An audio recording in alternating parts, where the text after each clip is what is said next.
more than willing to work with the EU to promote international connectivity as well as green and digital cooperation.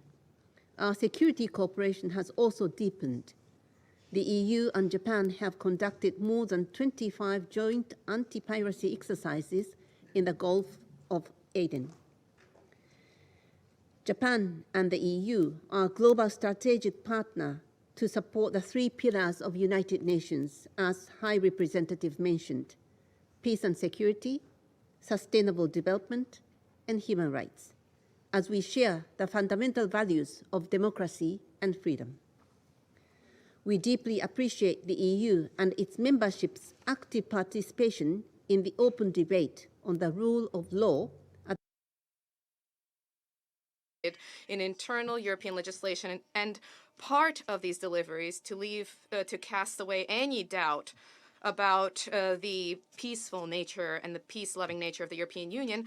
Much of this is paid for from the European Peace Fund. We learned that freedom of speech in the European Union is tantamount to a ban on alternative viewpoints. Moreover, of course, we guessed at the Russophobia that lie dormant in Europe, but to be frank, we couldn't even imagine the depth and scope of this, and this was not limited to the maniacal desire to vanquish Russia through Ukrainians on the battlefield. This goes far deeper, and this is the most primitive boorish Russophobes are seen from among Poles and Balts. And in European capitals and in European institutions, there are events carried out dedicated to discussions of how best to splinter and destroy our country amid measures to cancel Russia, its culture, our culture, art, athletic achievements. There is a completely unambiguous picture about our European neighbors, and the picture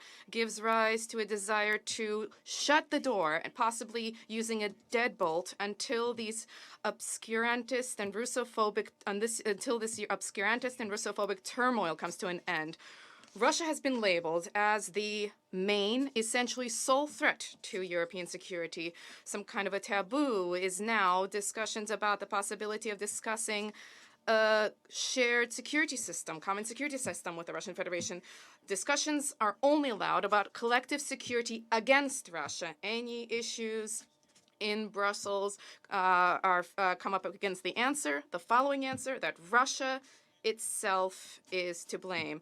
And yet these arguments come up against a simple fact. The Russian Federation, on the eve of the Ukrainian crisis, consistently proposed that the West sign an agreement on mutual security assurances, advancing proposals on comprehensive and indivisible security in the Euro-Atlantic space. All of these were arrogantly rebuffed. Why did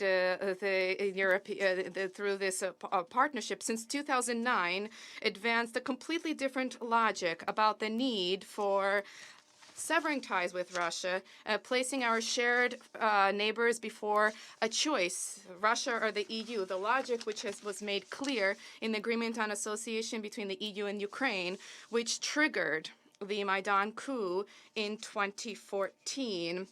And this detonated the acute Ukrainian crisis, the final phase of which we now are bearing witness to.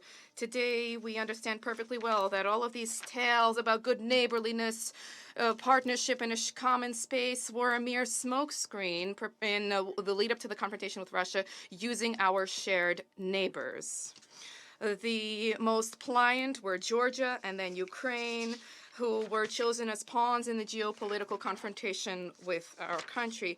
And if Tbilisi were smart enough to stop and attempt to mitigate the damage on time, Maidan in Kiev has been infiltrated with hostile Ukrainian nationalism and possessed of neo-Nazism, they would have simply lost their mind at this new sycophantic role. Ultimately, today's world is balancing on the verge of a suicidal conflict where the EU, alongside the rest of the West, is coming toward, by leaps and bounds, raising weapons deliveries to the Kiev regime and increasing its complicity in this. Incidentally and parenthetically, as usual, we talk about the European Union as a single Europe, our closest and natural neighbors, but of course this is no longer true.